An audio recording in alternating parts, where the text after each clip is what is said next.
हमारी लुलू के पास एक नोटिफिकेशन आती है, एक ब्लॉग जो स्मार्ट रूरल विलेज से शुरू होने वाला है वो पूरे एम्पायर में फैलने वाला है और उसकी वजह से बहुत सारे लोग की जान जाएगी और उसका नाम है ब्लैक डेथ।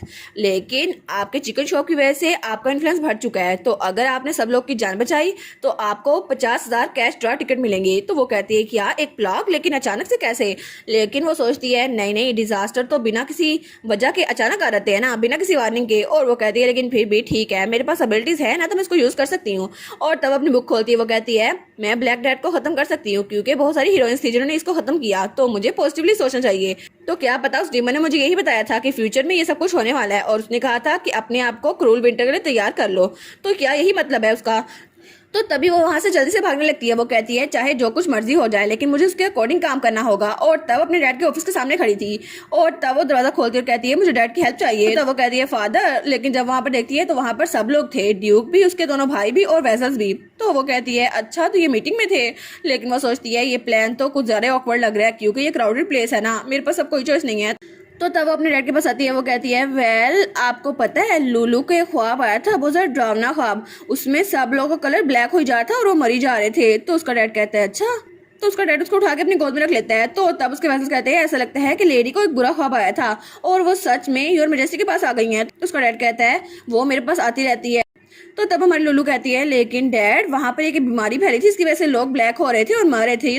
तो ड्यूक कहता है अच्छा तुम ब्लैक डेथ के बारे में बात कर रही हो? तो उसके दोनों भाई कहते हैं तुम फिक्र ना करो, हम उसको भगा देंगे, तुम्हारे ख्वाब में है या कुछ भी हो हम उसको भगा देंगे। तो एक्जोन कहता है हाँ बिल्कुल, मैंने तुम्हें कहा था मैं तुम्हें प्रोटेक्ट करूंगा, तो तुम इतना सारा बुरा मुंह क्यों बना रही हो? वो कहती है नहीं नहीं ऐसा नहीं है, लेकिन हमें सबसे पहले हाइजीन को स्ट्रिक्टली मैनेज करना होगा। तो ड्यूक कहते हैं फेरथन डची में तो हर चीज हाइजेनिक ही है, तो आपको फिक्र करने की जरूरत नहीं है। तो हमारी सोचती है ये यहाँ पर थोड़ी ना होने वाला है, ये तो कहीं और होने वाला है, फिर यहाँ पर आएगा। लेकिन तब वो सोचती है ये तो नेशन वाइड फैलने वाला है, तो मुझे से रोकना ही होगा। तो तब अपने डैड से कहती है प्लीज डैड इसको रोके ना। तो वो लोग कहते हैं कितनी ज्यादा क्यूट है ना। तो हमारी सोचती है अब मेरे पास कोई चॉइस नहीं है, अब मुझे ये करना ही पड़ेगा। तो तब वो थोड़े रोने की एक्टिंग करते हुए कहती है लूलू को तो बहुत ज्यादा डर लग रहा है, क्या आप ब्लैक डेथ से छुटकारा हासिल नहीं करेंगे? और वो तो बड़े प्यार से देख रही थी अपने डैड की तरफ। तो उसका डैड और दोनों भाई वो कहते हैं क्या लूलू?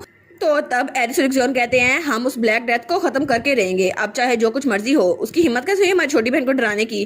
तो तब उसका डैड कहता है हाँ बिल्कुल, उसको जहाँ पर आने नहीं देना, हमने ब्लैक डेथ को इस लैंड से खत्म करके लेना है, इसका नाम भी यहाँ पर सुनने को ना मिले और हमें एक नई ऑर्गेनाइजेशन बनानी होगी जिसकी वजह से ब्लैक डेथ को मैनेज कर सके। तो वो लोग कहते हैं जी जी हम समझ गए, और वो लोग तो बिल्कुल तैयार थे ब्लैक डेथ को खत्म करने के लिए। लेकिन हमारी सोचती है चलो ये अच्छा हुआ। तो ड्यूक कहता है अब तुम्हें ज्यादा डर लग रहा है तो मैं तुम्हारे साथ सोऊंगा, ठीक है, ताकि तुम्हें डर ना लगे, डरावना ख्वाब ना आए। तो एरिस कहता है हाँ हाँ मैं तुम्हारा हाथ पकड़ लूंगा ना, फिर तुम्हें डर नहीं लगेगा। तो एक्जॉन कहता है एनीवेज वीकलिंग, मेरे पास कोई चॉइस नहीं है कि तुम्हारे साथ ना रहूं। तो हमारी सोचती है कि ज़रा एम्बेरसिंग है ना, लेकिन फिर भी हिस्ट्री मेरी इस एम्बेरसमेंट को याद नहीं रखेगी लेकिन मेरी कुर्बानी को याद रखेगी। और तब अपने कमरे में वापस आ गई थी। वो सोचती है मैंने पूरा दिन उनके सामने डरने का ड्रामा किया लेकिन अब तो मैं बहुत ज़्यादा थक गई हूँ। और तब वो सोचती है अब मुझे ब्लैक डेथ को खत्म करना ही है, तो मुझे कुछ ना कुछ चूज करना ही होगा ताकि नवाज में से किसी की एबिलिटी यूज कर सकूँ। वेल किसी ना किसी हीरोइन ने तो ये यूज किया ही होगा ना, लेकिन फिर भी मुझे अपनी एबिलिटीज को यूज करना होगा। तो तब उसकी लिस्ट डाउनलोड हो रही थी। वो कहती है ये पहली बार है कि जब मैं इस फंक्शन यूज करने वाली हूँ, लेकिन वो बहुत ज्यादा नर्वस हूँ।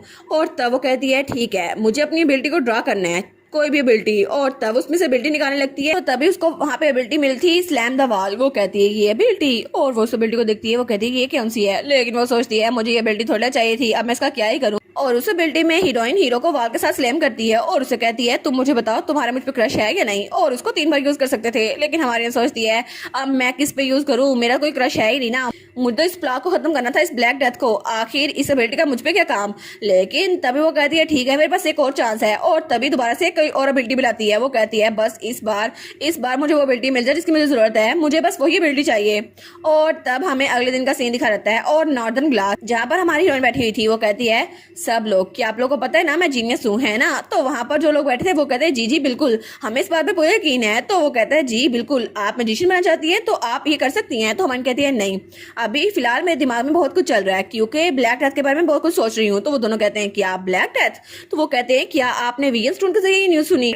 तो तब वो कहते हैं तो आपका ये मतलब था है ना आप ब्लैक डेथ को खत्म करना चाहती हैं। तो हमारी सोचती है ओ नो, मेरा दिल कर रहा है अपने मुंह पे मुक्का मार लूं, लेकिन उनके सामने कहती है मुझे बहुत ज्यादा बुरा लगेगा अगर मैं हर चीज अपने फादर पे छोड़ के बैठ गई, मुझे खुद भी कुछ रिसर्च करनी चाहिए। तो तब वो हाथ निकालती है, कहती है ये हर्ब्स है ना, ये यूजफुल हो सकती हैं, आप लोग इसको चेक करो। तो तब उनमें से एक वेसल कहता है ये हब्स तो मैंने पहले कभी नहीं देखी, लेकिन इससे पावरफुल एनर्जी निकल रही है। आपको ये कहाँ से मिली? तो हमारी ना अपनी चेयर से उठती है और खिड़की के पास जाकर खड़ी होती है और वो दिल में सोचती है क्योंकि ये सोल्यूशन मैं दूसरी दुनिया से लेकर आई हूँ। वो कहती है मैं इसको यहाँ आते हुए रास्ते में चुन के लाई हूँ। और तब वो हमें बताती है जब वो मुझे एबिलिटी मिली थी ना वाल्दा स्लेम, तो मुझे बहुत ज़्यादा बुरा लगा था, लेकिन उसके बाद मुझे लेजेंडरी ग्रास टाइप की एबिलिटी मिली थी। उसके जरिए उस हीरोइन ने ब्लैक डेथ का खात्मा कर दिया था और मुझे लगता है मैं भी इसको खत्म कर सकती हूँ। तो तब वो कहती है हाँ हाँ मुझे यही तो चाहिए थी, लेकिन तब वो उसको पूरे एरिया में ढूंढने लगती है, लेकिन उसको वो घास कहीं भी नहीं मिलती। वो कहती है ये घास तो कहीं भी नहीं है मेरी पूरी दुनिया में।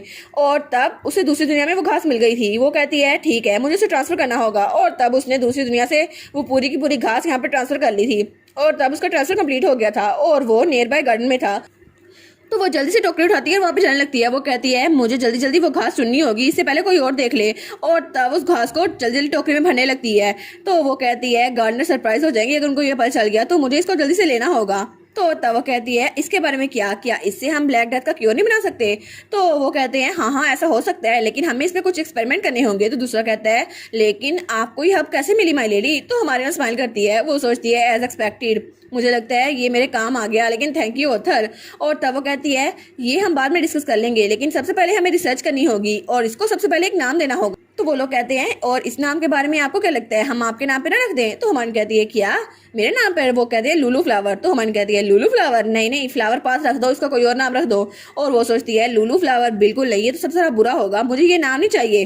तो तब हमारी हीरोइन कहती है ठीक है इसका नाम वही रखो, फ्लावर पाथ। तो वो लोग कहते हैं जी जी आप तो बहुत ज़्यादा सेंस बना रही है माई लेडी, हम इसका नाम यही भी रखेंगे। तो हमारी कहती है एनीवेज हमें जल्दी करनी होगी ताकि हमें कोई ना कोई क्योर मिल जाए इस ब्लैक डेथ का। वो लोग कहते हैं जी माई लेडी, और वो तो बड़े खुश हो गए थे। वो कहते हैं हमें ब्लैक डेथ को दूर भगाना है ताकि वो हमारी लेडी को हार्म ना कर सके। तो हमारी सोचती है ये लोग तो बहुत ज़्यादा कॉन्फिडेंट लग रहे हैं, लेकिन मुझे लगता है शायद ये इसको यूज़ कर सकते हैं, क्योंकि ब्लैक डेथ का क्योर तो इस फ्लावर पाथ के जरिए गया है, यही घास, क्योंकि ये तो नावल में यूज़ हुई थी ना। और तब वो लोग काम करना शुरू कर देते हैं और वो लोग दिल में सोचते हैं हमारी लेडी तो बहुत ज़्यादा जीनियस है, लेकिन उसी दरमियान हमारी हीरोइन ने और लोग वहाँ पे भेजे थे ताकि उस घास को जमा कर सके, और ये तरीका काम कर गया और उन्होंने उसका क्योर बना भी लिया था। और उस क्योर की शीशी पे हमारी हीरोइन की फैमिली की क्रश भी लगी हुई थी। वो कहती है इससे काम बन जाएगा, क्योंकि हर कोई इस मेडिसिन को लेगा, हर कोई इस मेडिसिन को देखेगा और सब लोग को ये डिस्ट्रीब्यूट की जाएगी फ्री में, कि फेराथन डची की क्रश की वजह से ये काम करेगी, ये तो पक्की गारंटी है। वो कहती है ऑलराइट सब कुछ चेक है, तो ब्लैक डेथ तुम खत्म हो जाओ। लेकिन तब वो कमरे में गई थी। वो कहती है मैं खुद से बातें किए जा रही हूँ, और वो सोचती है मैं तो अपने आप से बातें किए जा रही हूँ, अगर मैं बाकी को सामने करती हूँ फिर तो चलता है ना, लेकिन मैं खुद से बातें क्यों किए जा रही हूँ। तभी दरवाजा खुलता है और वहाँ पे उसकी फीमेल बटर आती है। वो कहती है मिस वो पहुंच गया। तो हम कहती है क्या और का क्या पहुंच गया? तो उसकी बेटा कहती है वो ब्लैक डेथ, हमें पता चला है कि वो हमारे साथ काउंट मेल्टन की टेरिटरी में पहुंच गया है और ऐसा लगता है कि वो उनकी 30% टेरिटरी में फैल चुका है। तो हम कहती है क्या 30% टेरिटरी में? वो कहती है जल्दी करो और वहाँ पे डेलीगेशन भेजो ताकि वहाँ पर मसला ना हो, और काउंट की टेरिटरी वो तो बहुत ज़्यादा बड़ी है, अगर वहाँ पर वो बीमारी फैल गई तो यहाँ पे आने पे भी देर नहीं लगेगी, तो हमें जल्दी से उसका इलाज वहाँ पर भेजना पड़ेगा। और इसी के साथ ये वाला पार्ट यहीं पर ख़त्म। तो आप लोग बताइएगा आप लोग को ये पार्ट कैसा लगा, और वीडियो को लाइक और चैनल को सब्सक्राइब लाजमी कीजिएगा। बाकी वीडियोस का लिंक भी स्क्रीन पर नज़र आ रहा होगा, तो काइंडली उनको भी चेकआउट कर ले। और thank you so much for watching my videos. Stay safe, bye bye.